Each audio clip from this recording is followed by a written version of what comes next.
தமிழில் ஐ படத்திற்கு பிறகு விஜய், தனுஷ், உதயநிதி ஸ்டாலின் படங்களில் நடிக்கும் Amy Jackson king is blink Hindi படத்தில் நடிக்கிறார். அக்ஷய் குமார் ஹீரோ, பிரபுதேவா இயக்கம். இதில் ஆக்ஷன் காட்சிகளில் எமியை அறிமுகம் செய்ய வைக்க எண்ணிய பிரபுதேவா அவருக்கு இருக்கும் ஆர்வம் பற்றி பேசினார்.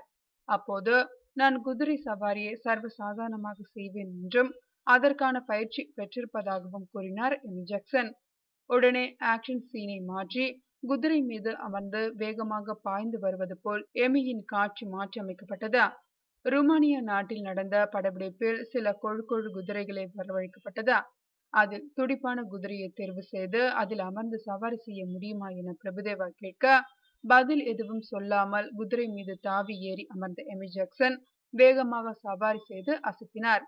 இது பற்றி எமி ஜாக்சன் கூறும்போது, என் அம்மா குதிரை பயிற்சியாளர், இங்கிலாந்தில் லிவர்பூல் பகுதியில் பயிற்சி அளிக்கிறார். அவரிடம் நான் கற்றுக்கொண்டாலும் பின்னர் நானே எனது திறமையை வளர்த்து கொண்டேன் என்று கூறினார் எமி ஜாக்சன்.